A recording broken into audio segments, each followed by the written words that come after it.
Hello and welcome. I'm Dr. Rebecca Jackson. I'm the Chief Programs Officer for Brain Balance. And joining me here today, we have Janine Halloran, who is a licensed mental health professional working with kids and teens. Our topic today is nurturing the mental health of our kids in today's world. And I love the topic, I love the title, because as parents, that's exactly what we want to do, is we want to nurture and support our kids today, but we also want to set them up for a healthy, happy life going forward. I'm going to read the bio from Janine to give you some insight into her background. Janine has been a professional in this field for 20 years, so has a vast amount of experience in the schools, in the homes, working with families remote, in person. She's also a mom of 2 kids, so she has experience from every single angle that you can think of. So Janine's bio, she's a licensed mental health counselor. She's an author, therapist, speaker, and founder of Coping Skills for Kids. She's been working with children, teens, and their families for over 20 years and has been helping children and teens build their coping skills throughout her career in a variety of settings, including schools, mental health clinics, and in her private practice. She founded Coping Skills for Kids to help children and teens learn healthy and safe ways to manage big feelings. She's written several books, including the bestseller Coping Skills for Kids workbook and the Coping Skills for Teen workbook and Social Skills for Kids workbook. She is also the host of the Calm and Connected podcast, which, by the way, I love the title, Calm and Connected. It's what we all need, and is the founder of Coping Skills Community Hub. Her work has been featured on the Boston Globe, CNN, Huffington Post, and the Skim newsletter. In addition to that, she lives in Massachusetts with her husband and 2 kids. And the first time Janine and I met, we realized that we've got daughters and sons nearly identical in age. So it was an instant bonding moment of the real life parenting with daughters. My daughter just turned 16 last Friday and got her driver's license. So Janine is approaching that moment quickly as well. And then a son that's 2 years younger. Welcome, Janine. Thank you for joining us here today. Oh, I'm so excited to have you here, Rebecca, and to have another mom who's just going through this license thing. My daughter just started driver's ed, so I'm a little bit nervous, but we have in Massachusetts, she doesn't get her license until she's 16 and a half, so I have a little bit of time. Okay, well, North Carolina, my daughter got her permit right at 15, so we had a year of practice, and I was just telling you before we joined, that moment on Friday when she got her license, when my 2 kids got in the car together to go to the bakery, that moment of watching both of your kids drive away in the car together, I was saying I wanted to vomit and celebrate at the same time.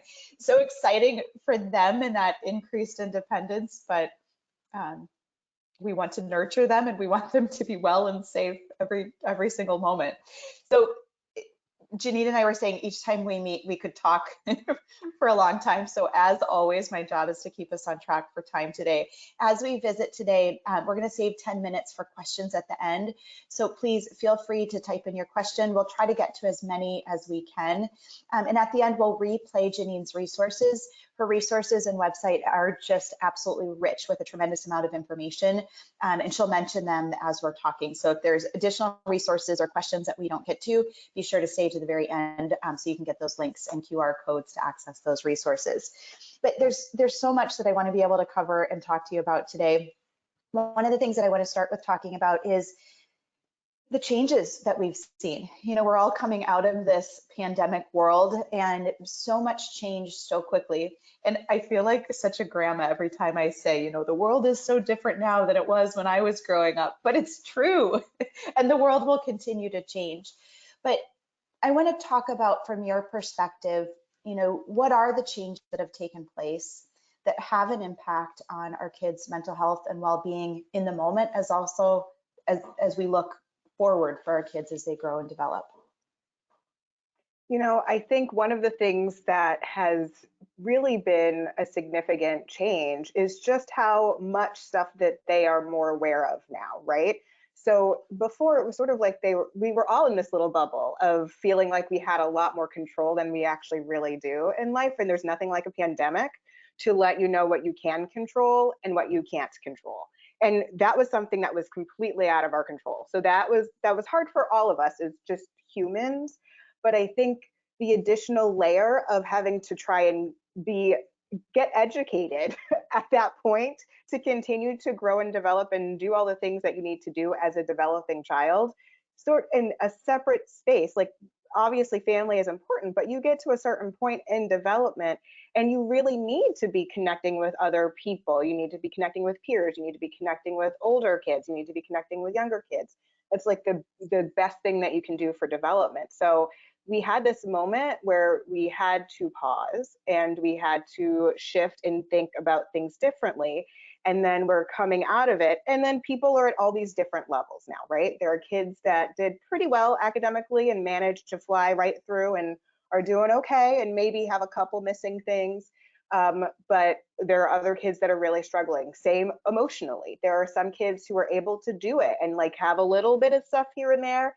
And there were others that came out with a lot more social anxiety, a lot more anxiety about health, those sorts of things. And so to try and help them figure out what are the skills that they can do, what are the things, the strategies that they can use to get back into the world, to continue to do the work that they need to do and show up for school and do the thing that they need to do in terms of getting their education as well. Do you know, one of the things that has really struck me, and this is thinking more about our middle school, high school kids, is one of the things that I saw change during the pandemic is when we went to remote learning, then all of our education happened online for that period of time, which meant our kids were starting to submit their work via computer or tablet or Chromebook or whatever device approach your school uses. And what I have felt like watching my kids navigate this, and they were middle school, elementary school when the pandemic started, I don't know, high school, middle school, but I watched an increase in level of executive function skills needed to function at the same age. So, you know, when I think about how we used to turn in homework, again, when, you know, we used to walk uphill to school both ways in the snow back in our day, you know, but when I was turning in a math assignment, we would walk into math class and we would take a physical piece of paper and we would drop it in the bin on the teacher's desk and we'd go sit down in our seat. Or we'd be sitting there and the teacher would walk around and pick up the physical paper from your desk. So it was a physical act where you walked in and you saw everybody doing the same thing. So even if I'm a kid that's prone to forgetting, when I see everybody else doing it, it's like, oh yeah, that's my cue to get that wadded up piece of paper out of my backpack and turn it in. Watching my kids, you know, they're now submitting things by clicking a button, and it's not always happening during the class time. Sometimes it's that assignment is due by 11 p.m. or 11:59 p.m. tonight, where it's not all happening at the same time for kids. And so I feel like there's a higher level of executive function needed to remember to do that act when there's not the physical and visual prompts and reminders in the same way. So we're in this conundrum of, my child didn't age up in development, but our expectations did.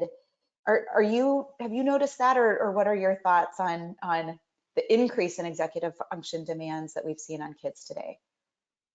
Oh my gosh, having a parent who went through that pandemic and switching to remote school only, and I had, like you, I had an elementary school and a middle schooler. And my elementary school kid really suffered, really had a hard time executive functioning wise. Like in terms of school, I basically did like 5th grade with him. Like I was right there. Like I went to remote classes, I was helping him, and I had the luxury and the privilege of being able to do that, to sit next to him, to help him go through that, to help him learn how to click the button to submit it. Because in our house, a lot of times what was happening is he would do all the work and he would forget to submit it.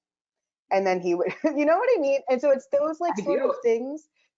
Yeah, like it was so tricky. I'm like, you went through all that hard work and you forgot to hit submit. And, you know, the teachers were flexible, but then I will be honest, sometimes it's also hard because it was also a step up for the teachers who hadn't been learning how to do all of this as well. So some teachers got it really easily and other teachers didn't. And so there was also like, I can't even teach you how to do it because I don't know how to do it myself. I'm learning as we do. So it was really tricky. It was really tricky. And you know, I love that they are back in school, and then the kids who are younger are starting to get those executive functioning skills built in. So you know, we didn't have a one-to-one program in our elementary school. So we had to get a computer for my son. My daughter had one, but my son did not. And so it was just this big gap of not knowing what to do, not having had done that before. That was really challenging, especially for him. And I'm glad that it's here to stay. And it was always sort of here, just especially in middle high school, but that they're starting to do that more and starting to lay the groundwork for that, because it's a whole other set of strategies and things that you need to learn how to do on top of being able to read, being able to comprehend, being able to do the math assignment. There's another layer of it. So it's very tricky. And I always am thankful for grace and try and give myself grace, my kids grace, the teachers grace. Well, and you're exactly right. Where even so, when I think about myself, it wasn't just the teachers learning how to navigate that system. It was as a parent, and I had two kids at two different schools, two different systems. And I struggled with, I'd log in and check the portal, and, it would look like all this missing work. Well, that teacher doesn't grade things, they grade it and submit it once a week, some does it daily. And so even figuring out as a parent how to navigate that, it was a transition and a struggle. And then I think about the downstream effects of that, right? So at that time, we've got an elementary schooler and a middle schooler, and their experience is, I'm not keeping up. There's struggle. I'm working so hard, but then mom's saying, why didn't you do this? Where's this? And what did you see as the impact? Because again, thinking about our topic today in that mental health and nurturing our kids, what did you see as an impact on the kids during that time, and how that impacts their sense of self and confidence? I think just in general around that time, there were a lot of concerns that we all had as the adults, as the grownups. We were talking a lot about our concerns and the things that were going on, but we weren't always necessarily listening to hear what the kids' concerns were. And it was really interesting. I remember reading this article about some 8th graders who had been interviewed around the pandemic, and they had talked about, people think that they keep talking about learning loss, and it's really challenging because I can't focus. I can't do my work. I'm too stressed out. I'm too overwhelmed. I don't have the brain space, basically, is what this little one was saying. I don't have it because I'm too stressed out about other things. So giving me more work isn't going to make it better or easier or help me catch up. It's not. And so that was a really interesting thing, to be able to actually hear the voices of students. Also, one girl was saying, I actually kind of like the pandemic because now I have time to read when I didn't have time to read before. I could read the books that I want to read. I could read my manga. I could read other things that I wanted to read. So I always love to be able to pause and hear the voices of a child and hear what their concerns are, because a lot of times they're very different concerns than what we have concerns about. And our concerns are valid too, obviously. Like, we are concerned about learning loss. We are concerned about their mental health. But what are they concerned about? And let's meet them where they are and be able to manage our own stuff, but then also help focus on what their concerns are and help them manage those as well. I think that's really the tricky part, is to listen and to pause and to not react, right? But yes, that's definitely tricky, but I think also not to assume, because I think it's so easy to assume, here's what I think you're worried about. And so I love that, pausing and taking the time to hear their voice and words. And that first child that you mentioned, that was such an astute, accurate observation to say, I'm having a hard time focusing. I don't have the brain space for these things. And I think, fast forward beyond the pandemic, that's a reality for many kids and adults today, and that child was exactly right scientifically, is when we're experiencing stress or anxiety or depression or physical pain, there's a lot of things that take away from our brain's capacity to be able to pay attention, to regulate our mood and emotions, to make good decisions, to do the work and turn it in, to be successful with those executive functions. And, pandemic aside, we have more kids today than ever struggling with attention, with mental health. And that means that is taking away at their resources to be able to pay attention and learn. Absolutely. I think about that window of tolerance work, from Dan Siegel, and talking about if your window of tolerance is smaller, the ability to focus, the ability to manage your emotions, the ability to handle your big feelings. When you're stressed out, it gets smaller. And so we want to make sure that we are thinking about what we can do to help expand that window of tolerance to help them get out of those places where they're shut down or where they're overwhelmed, so that they can do good learning, that so they can manage their emotions in safe and healthy ways. It's very tricky, but just loading them with more stuff isn't going to actually fix the problem. Yeah.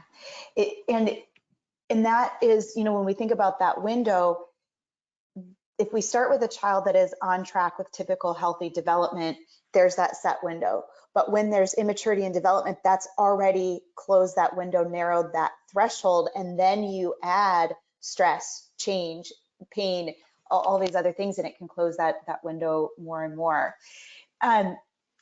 When you're talking with the kids themselves, and again, you hearing it in their own words, in their own voices, when you think about the kids and teens that you're working with today, most recently, in their words, what are you hearing from kids? What's coming up for you the most when you're working with kids and teens?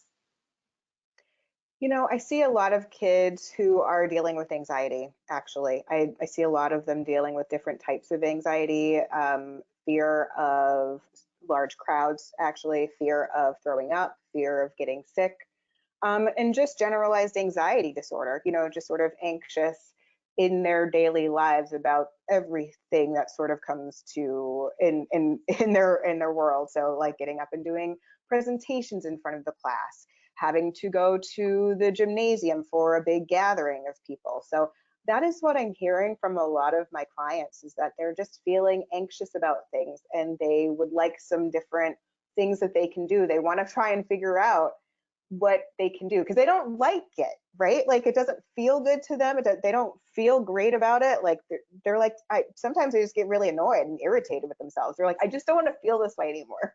So they're feeling that anxiety, absolutely. And I think it's, something to me that's so interesting with anxiety is part of it is that sense of loss of control. Of we all want to feel like we're in control of our lives. We know what's happening. We know what's coming next. And so I think that feeling of loss of control. And I think as a parent, when you're trying to navigate that, anxiety isn't always rational, but it's real to that individual. And as parents, we want to rationalize things away to say, whatever the fear is of, you're in a safe school, a safe space, going to a large gathering, there's no reason to be afraid. You're with all your friends and teachers, but knowing that it's not about logic and reasoning, it's about how that brain and body is taking in and processing that information and how their nervous system is reacting and responding to that information. When I always want to look at things from our listeners and people that join us are often parents of young kids, but then elementary school and high school kids. When you think about some strategies of empowering parents and kids in a moment, so let's say it's a child that's worried about going to a big event, do you have a strategy that you can share as an example for a younger child, a middle-aged child, or a high school child that's been helpful? So for a large gathering, yeah, absolutely. Or even like a social gathering, because sometimes that's really tricky too. Like getting out socially was very tricky for one of my own kids after COVID. Like it was really, really hard. So I would say one of the first things we need to do is when you know that this is a problem, we need to do some pre-game planning. So before you're in this situation, if you know that this is a situation where they're going to struggle, you need to make a plan. Always, always, always make a plan. So sit back, have a conversation with them. I know that this is really tricky. So for like older kids to have the conversation, right? But for little kids to sort of, you have this conversation with a partner or another person who is part of the team who's helping raise your child, to think about what are the things that are going to be most bothersome. Is it the person touching them? Is it talking to, like having too many people talk to them at once? Is it going to be too loud?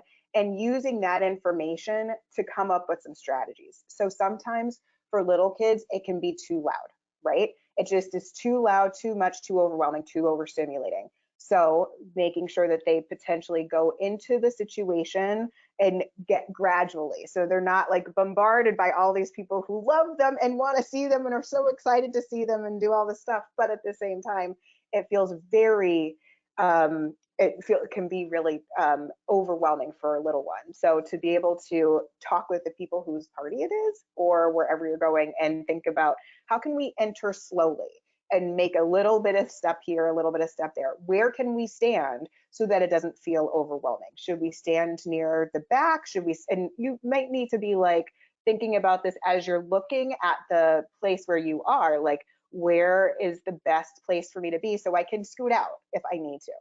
And what is the strategy that I'm going to use if I scoot out? So are you going to bring something that's going to be a distraction for the child so that they get a little bit of a break? Are you going to bring some putty? Are you going to bring maybe a dot to dot or a cross, like some drawing that a kid can do to help them calm down, regulate themselves, and then re-enter the situation? Because we want them to figure out what are those things that they can do to help themselves relax, to help themselves get a little bit calmer, and then go back in. Same for elementary school kids. You know, sometimes they might want to bring a book, they might want to bring like a crossword puzzle, Sudoku, something that is calming and relaxing.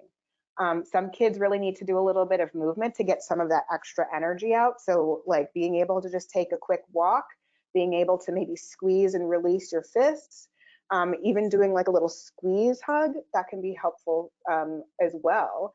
And then for older kids to be able to, if they want to be able to just maybe write or draw or scribble it out when they get really frustrated, be able to have a playlist. I love a playlist for an older kid. They love their playlist, dude. So to be able, that music can be so powerful, especially for teenagers, to be able to have them, know this is something that I can listen to and chill out. And you can keep it short and sweet. You don't have to stay forever. Like if it's a situation where you're going and you have like you're there at maybe a concert or you're there at a game, if they're done after a certain amount of time, agree on that beforehand. Like if you are done by the half, we can head out. If you are done by the third quarter, we can leave. Give me a sign to see how you're feeling, and then do some check-ins as throughout the event as well. Like how are you feeling right now? You doing okay? Like where are you on a scale of 1 to 5? Do you feel like you want to stay a little bit longer? Because I think you look like you're having fun. I'm having a good time. Let's keep going. Well, I love a couple of things that you mentioned there. Number one, it was the prepare, so plan ahead, and you're doing some talking and conversation so the child knows what to expect. You've got a distraction technique involved, but I'm also noticing you are giving the child or teenager in that scenario the power and the control of, are you ready to go? Do you want to keep staying? You're asking them rather than you saying, no, we're staying no matter what, or no, it's time to go. You're checking in with them. You were naturally giving them a little bit of onus and independence and control in that situation. Yeah, absolutely. Because we as adults, we have a lot of power and control over their lives. We really do. Like we can tell them, you're going here, you're going there, you're doing this, you're doing that. But if there's a child who's truly anxious about going to a big event, it doesn't help the anxiety if you force them and force them and force them, and then they have to sit through it white knuckled. That's not helpful.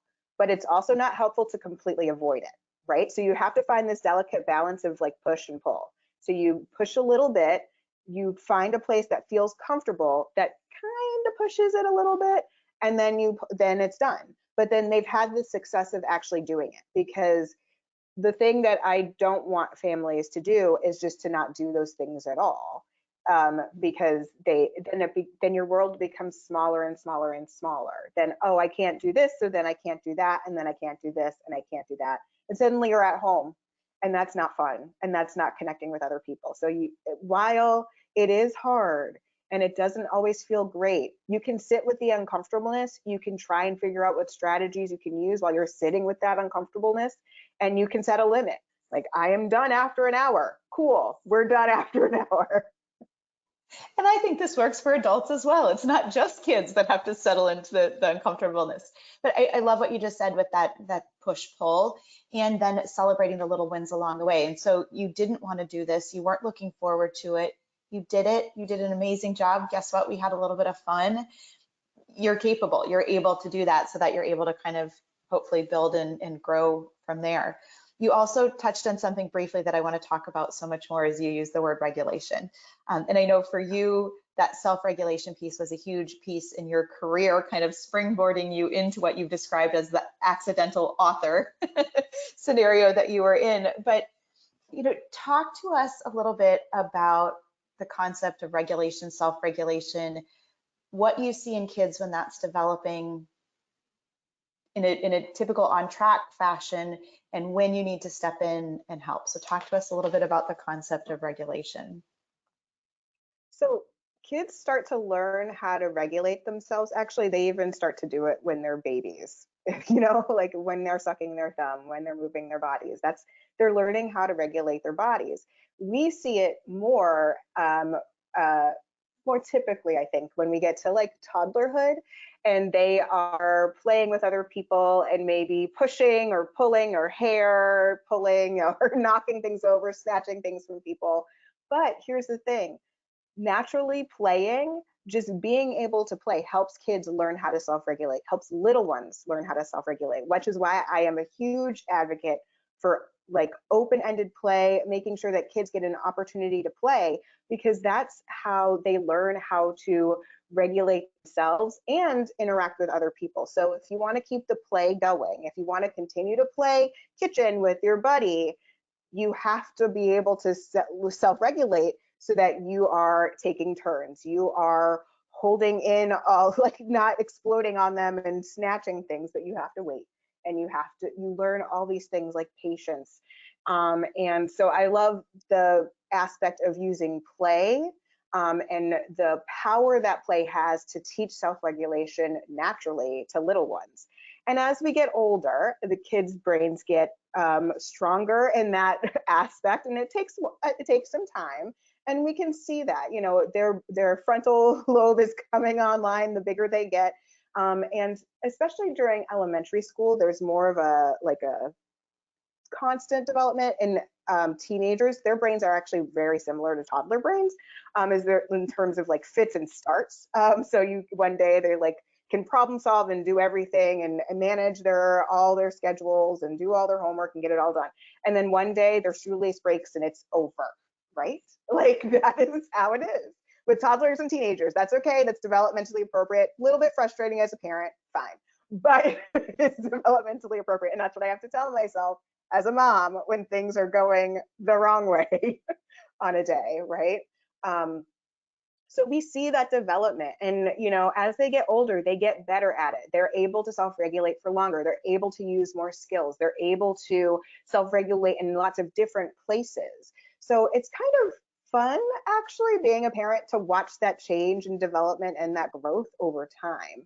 And I would say if you are noticing that your child is having difficulty being able to manage their big emotions in school, if they're having a hard time managing them at home, maybe if they're doing sporting events or theater or anything like that, if they're having a problem managing their big emotions and it is detracting from the things that they're doing, then it's time to add to the community that is the people that are helping you raise your child. So that is potentially getting a therapist involved, potentially getting occupational therapy, talking to the pediatrician, getting information from the school, getting information from the coaches, so that you're all working together to help try and crack the case and figure out what we can do to help the kid get back on track.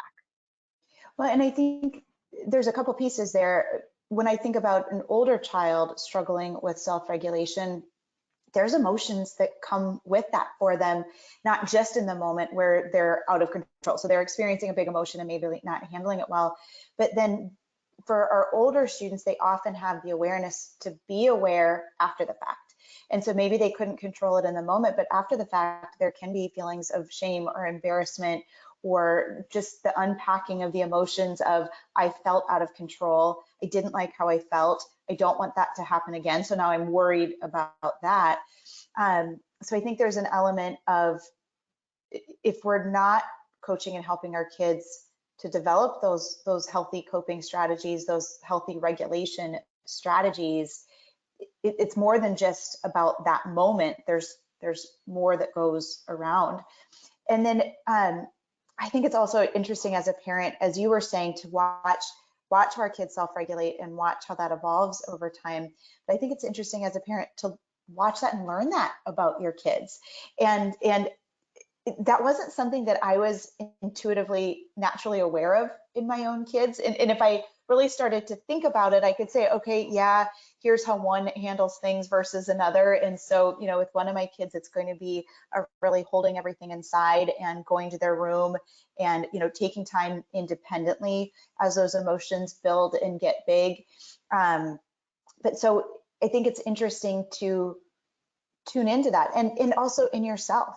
How do you regulate, self-regulate, and handle big emotions? And because there's a learning with that for kids and adults, and how we handle that is modeling for our kids. Oh, absolutely. And that's one of the things I talk about all the time with teaching coping skills.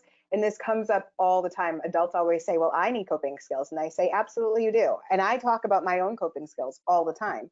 And I actually talk about them with my kids because I want them to know it's normal to have an emotion. It's normal to feel big feelings. And you have to make sure that you're doing something that's going to keep everybody around you safe, that's going to keep yourself safe, and that's not going to damage anything around you. So you can be really mad. I can get really mad about stuff, but I'm not going to throw things and I'm not going to break things. What am I going to do instead? I'm going to take a walk, and I'm going to say, I need 5 minutes. I'm going to go take a walk outside. I need to breathe some cool New England air to get myself calmer, right? And I think it's so powerful for kids to know, you know what? Adults have emotions and adults are dealing with things. And I can see my person, my people, my adults in my life are learning to manage themselves in safe and healthy ways. And I can do it too.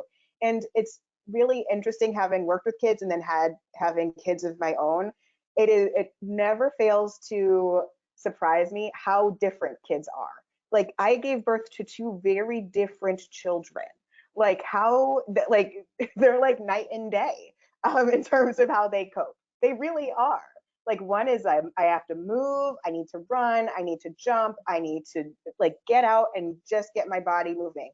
And I need to get I love sensory stuff. I want to be held. I want to be snuggled in. I like my jacket all tied up around me, right? My daughter, absolutely not. She's like, I would like to relax.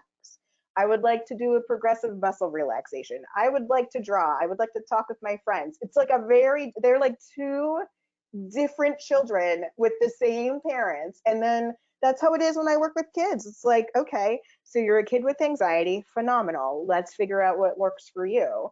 And then I get another one, completely different set of coping strategies. It's so interesting. And I try and honor who they are as people and meet them where they are as to what is going to help you the most. I always say, as a parent, if I was parenting myself, I know what I need, but my kids are so different from me that I'm trying to figure out what you need, because what I need isn't what you need, but then trying to determine that. And that's, you know, so putting ourselves in the parent shoes of our audience listening, and you're working with your child and they're experiencing moments of those big emotions, and it's resulting in what we would describe as behaviors, or, you know, stressful times and moments. How do you figure out what is the right self-regulation, where you're stepping in to help them regulate, to help them cope and manage? How do you determine what that right strategy is for that child or that moment? So what I find so interesting is to be able to first have the conversation, especially if the child is older, have the conversation with the child in a calm moment, not in a moment where everything is heated, because that's not where learning happens and that's not where like their brain is online, right? So when they are calm, I want to have a conversation. I've noticed that sometimes you get really upset when things aren't going well in a video game, or you get really upset when something happens at school. Have you noticed that as well? What are something that could help you in those moments? And sometimes the answer might be, I don't know, that's fine. It's okay. You're just starting the conversation. And I like to think about growing their coping skills as something that is not a one-time done deal. Like, it is something that we are working on growing, cultivating over time, because It's not going to be something where you can hand them like the coping skills checklist, have them figure out what their strategies are, and then magically, like with a magic wand, they're going to use them all the time. That's not how it works. If it did, like I wouldn't have a job and I'd like live on a farm with baby goats. It's fine.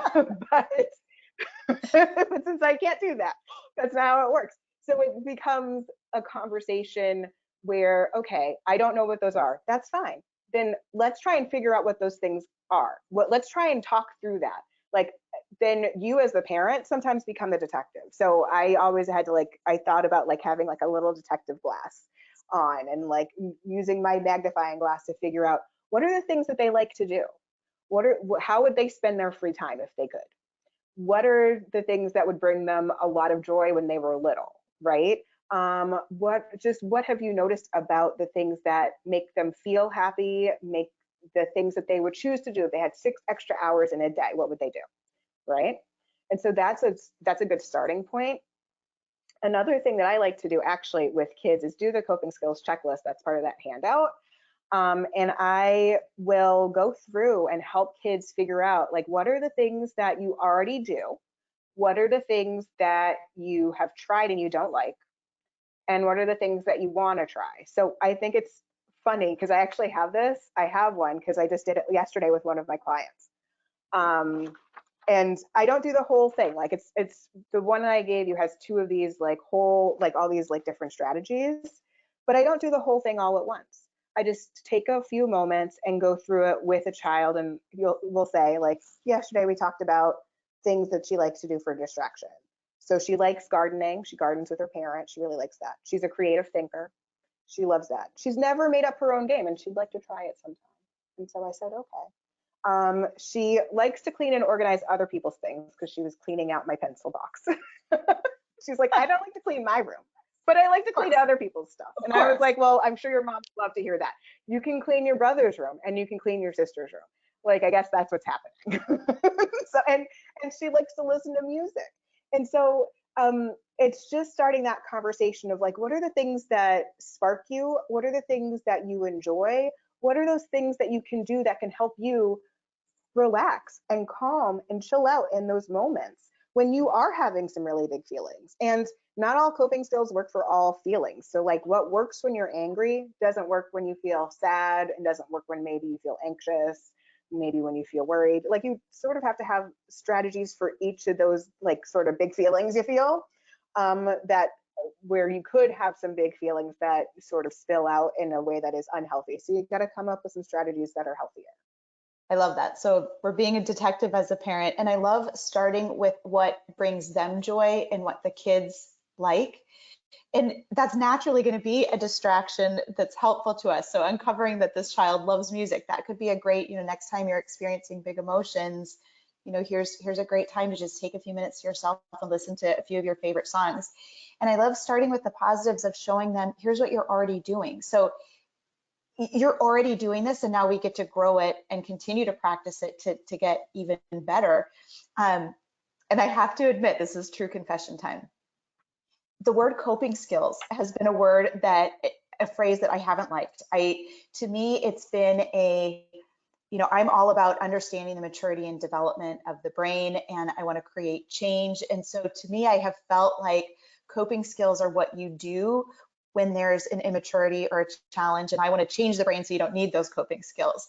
And this is where I've realized I need to think about that phrase different. We all need coping skills. All of our lives face times of stress, of challenge, when we're really sad or really angry or really frustrated. We all need healthy coping skills. And so I've had that as like a bad phrase in my head of really thinking of it as a crutch or a Band-Aid, when it is a support tool that we all need as we're still striving for optimal development. So that's a shift in thinking for me, is in thoughts around that term coping skills. Well, and you can have like unhealthy coping skills, right? You can have strategies that are detrimental, right? And so you have to make sure that you're coming up with those other strategies. But I understand, like you come from a different perspective of it, right? So like as a therapist, oh my gosh, all we do is talk about coping skills. Like it is really like, I feel like that's all I do. but to try and help people think about the healthy things that they can try and to get away from those unhealthy things and to sort of you have to replace them. You can't just like tell them to stop all the unhealthy things and like then what? So you've got to replace those strategies so that something it's beneficial, it's healthy, it's safe, it's not going to hurt anybody else, it's not going to hurt yourself, it's not going to damage anything. Like it's really like the sky is the limit in terms of what could be helpful. And I always learn new coping skills all the time. So I find it fascinating. And I love the idea of empowering your kids at a young age so they carry that with them into adulthood. So as they continue to grow their skills and abilities, they continue to build on that. I'm going to shift gears on us topic-wise a little bit. And this is going to go back to one of our earliest conversations that you and I had. You said something that just really stood out to me that I've remembered. And you made a comment about you had just graduated from grad school and you had all of this knowledge and all of this information. And then the difference between what you learned in school versus, now you're a real life therapist, you're in the trenches doing it, the difference between theory and actuality and how that's changed. You went to school 20 years ago. So the difference between what you were taught versus what's needed today. Oh my gosh, it is still such a jarring moment that like it just is one of those like moments that stays with you, right? Like, so, I'm like a freshly minted school counselor just out of graduate school. Like, I'm ready, bring it. This is the dream job. I've always wanted to work with kids in a school. Give me the challenging ones. I really want to get in there. And I felt like I had a decent toolbox. Like they had taught me a few different strategies at grad school, which I still use, by the way. But I remember getting into the classroom and these were like really challenged kids. Like they were having some really big feelings, really big, rightfully so. Like they had gone through a lot of stuff. But then it was like 9:45 and I had gotten through all of my strategies and I was like, oh no, what am I gonna do now? Because we've still got to get till 2:30 and get them on the bus. And I am done. Like I have nothing else in my toolkit. And I was like, that is when I know I need to grow my toolkit. So that is actually sort of like the birth of my focus on coping skills, because I wanted to help kids figure out what are things that they can do during the school day when they're at home to be able to cope in a healthy and safe way. And then over time, what's been so interesting is that as time has gone on, more research has been done. And so there's like all these new avenues that are open. So like mindfulness when I was in graduate school was not a thing. Like it was new and it was in its infancy and it was kind of like, ooh, that's kind of woo woo. I don't know if we want to do that. And then lo and behold, you have all this great research now. So that I remember when I had a counseling intern, like maybe like 10, 15 years after I finished grad school, he came in, he was like, I do mindfulness all the time. I'm like, oh, tell me more. And so it was really interesting to hear somebody who had gone through a very similar program than I had, but 10, 15 years later. And so he's having a very different exposure to different strategies. And, one thing that I very fondly remember is in one of my elementary schools, I had on the back of the door a coping skills poster.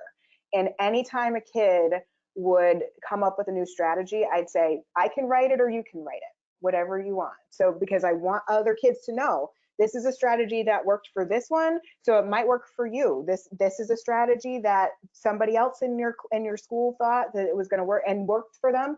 Let's add to it. So it's really, not only thinking about what new research is coming out, because that's really exciting, but research takes time, but also hearing from what other kids are doing and what other clinicians are doing and what other occupational therapists are doing. Like what is working? What is helpful? What is regulating for kids? And to be able to have those, to gather all of that it's actually been kind of like, I really like it. Well, it's created a whole journey for you. I mean, a whole series of books and podcasts. I mean, clearly you have found a niche that you shine in, and I love that you're continuing to learn and grow. And that's something I find in all professionals is, you can go to school and be taught a set of information, but if you're not continuing to learn and grow, you're not the professional I want to go see. Whether it's heart health or anything, new information changes. So if you're not changing and updating your protocols and your approaches with the research, maybe what you were taught 20 years ago was phenomenal, but like you said, there's new information. So find the practitioners that are continuing to learn and grow and evolve and update. As I'm watching the time, we've got just a little bit more time here, but before we jump to questions with parents,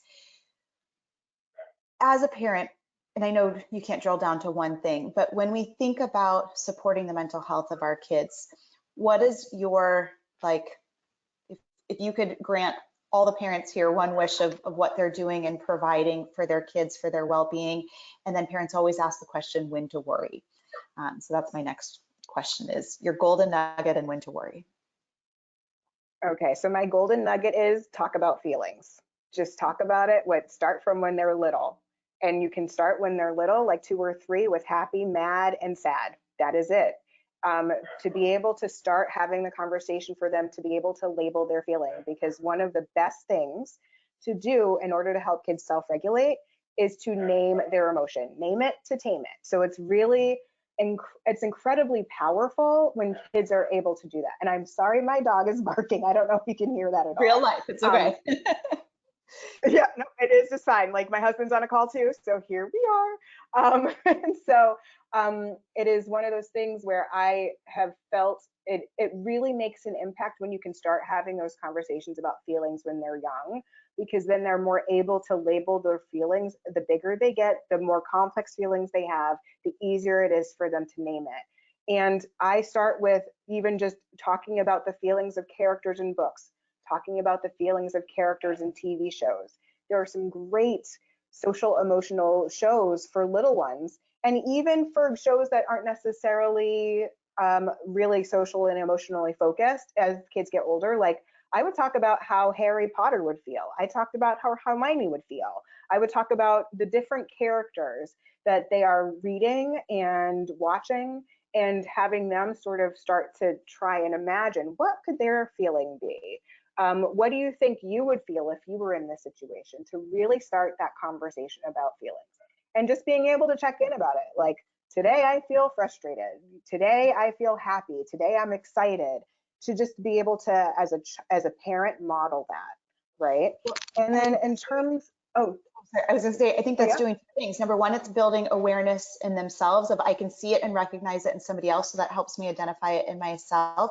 It's also building and practicing that communication, because knowing it and being comfortable verbalizing it and communicating about it are 2 different things. And so you're really helping them practice and build those skills on both sides.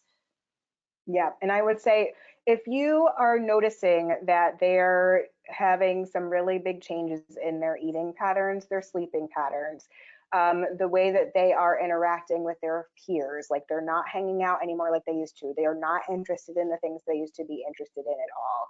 They are showing more anxiety around particular situations.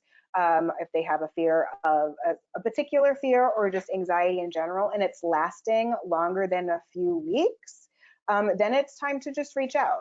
And you know what? It's better to reach out sooner rather than later, I always feel, to be like, okay, I just want to get a little bit of an understanding of what's going on, talking to the school, talking to the pediatrician, talking to other people in their lives, other grown-ups. Like, what have you noticed about what's going on? Like, have you noticed a change too? So you can do a little bit of groundwork and then be able to grow the community around you. Because I think really parenting can be very lonely. So it's always nice to be able to have other grown-ups in your life who you know, like, and trust, and who can help you with your kids. Absolutely, 100%. This is the time where we're going to shift. So Victoria, if you will join us, and we'll shift to some parent questions. I could have gone easily for another hour, but I'm sure there's a ton of great questions. Yeah, we have some awesome questions. I'm going to read some really specific ones today, because I think that it would be really helpful for a lot of people if I'm summing up everything that everyone's saying. Thank you, everybody that joined, and thank you to everyone that asked a question. A couple of people asking around the coping skills handout that we have, how to introduce that as a first-time concept and going through the exercise of filling it out. Especially if your maybe preteen or teen is resistant to these types of conversations typically. Yes, so I would say actually don't start necessarily the first conversation with the checklist in hand.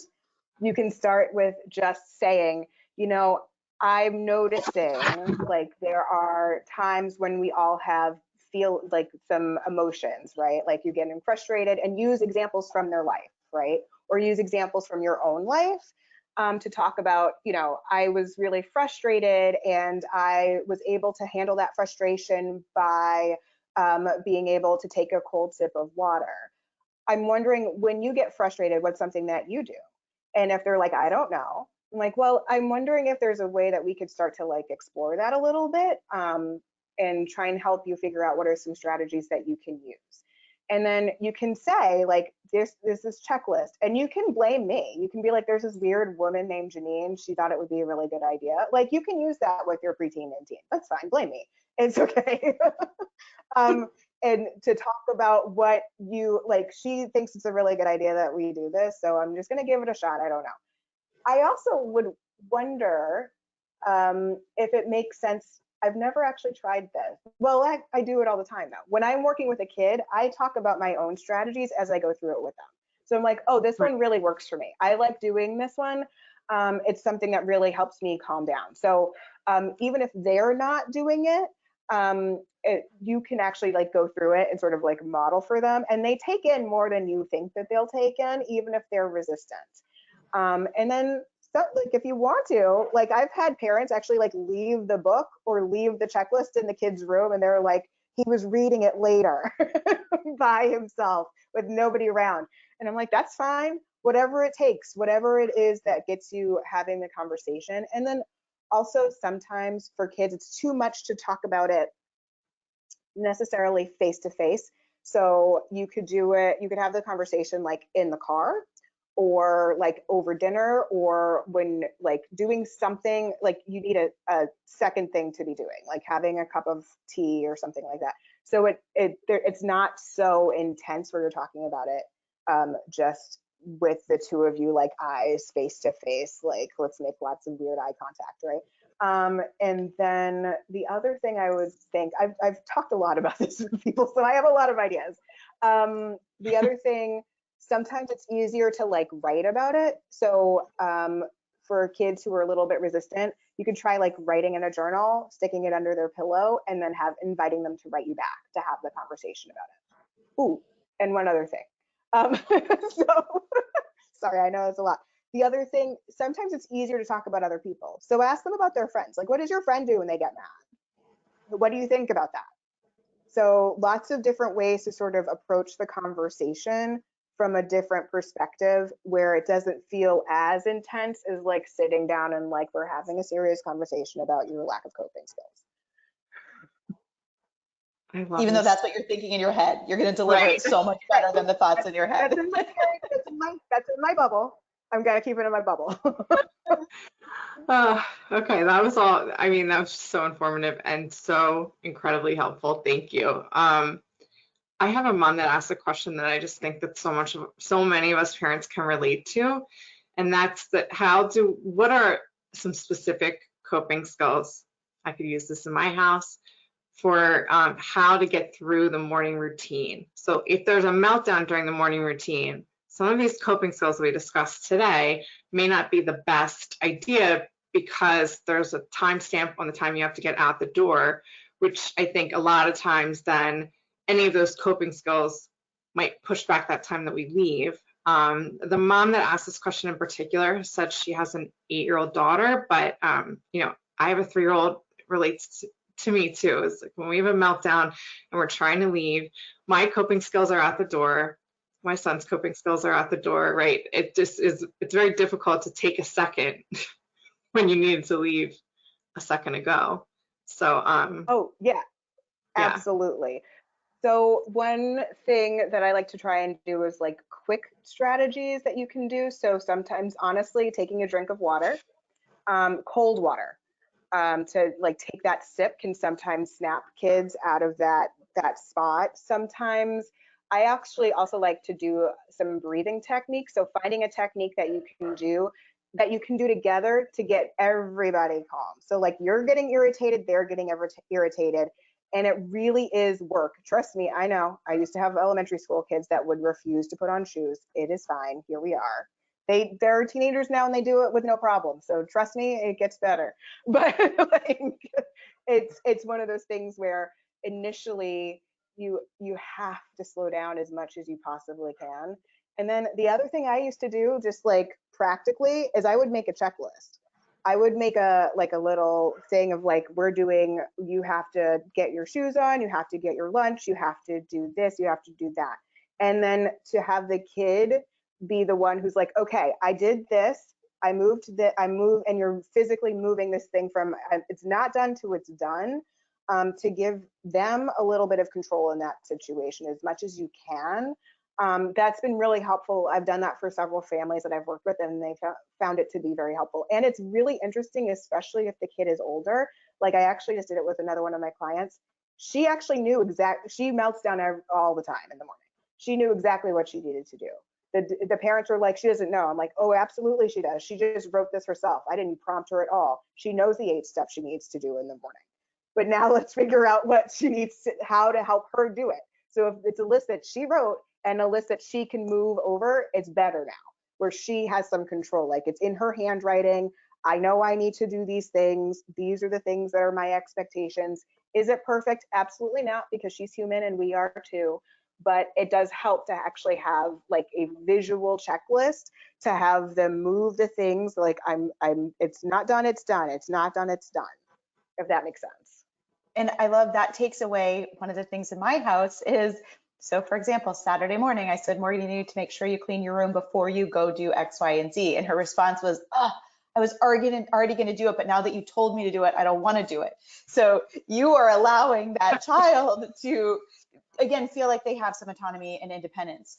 It's not the parent nagging saying you need to, you need to, you need to. That child is going to the list saying, here's what I'm going to do. Here's how I'm going to show that it's done.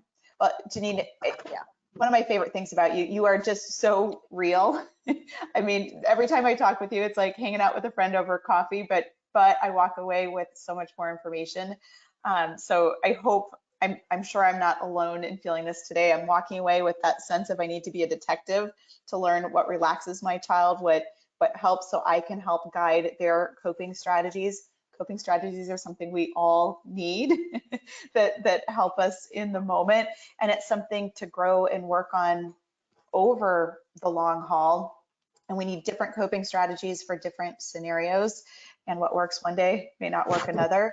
And I love what you brought to the table in terms of building that awareness and communication. So naming the feelings and then talking about those to help be able to identify it and communicate how you're feeling and when, because the coping strategy's got to pair with the feeling and the emotion so the kids know what to pull on for when. So as always, thank you for your time and for sharing your knowledge and experience. Victoria's going to play at the end that intro video that has all of the QR codes and links so you can connect with Janine and learn more from her. Like I said earlier, she's got just a ton of very rich, very real, very practical resources and guides to help. Thank you. Thank you again, Janine. This is really informative, very helpful to me as a parent. We had so much great feedback, so thank you very much. Everyone, I'm going to play in just a second, as Rebecca said, the intro video that we played at the beginning. It has a bunch of different QR codes that you can scan to Janine's Parent Hub, her Coping Skills for Kids website, her podcast, Calm Connected, links to buy her books, Coping Skills for Kids and Coping Skills for Teens, which I love that that's split off into 2 groups. Janine, thank you again so much. I just want to take a second to plug our next webinar, which is going to be next month, Thursday, February 8th at 1 p.m. Eastern. We are going to be talking all about sensory processing. We're going to do a deep dive into sensory processing and giving some really valuable tips to parents to help kids regulate basically from the inside out, and short-term but also long-term strategies with our dear friend, Teresa Kalin, who's an occupational therapist. So please look for the email. You can also scan the code today to register for that one next month. Again, Janine, we are just so thankful for you. Thank you so much. It was a blast, as always. We had such a good conversation, and I could talk forever with you, Rebecca, for real. Every time. We will have you back, Janine. There's so much we could talk about. So many things. Okay, everybody. Have a great rest of your Wednesday. I almost said Thursday, but Wednesday. Bye-bye. Bye.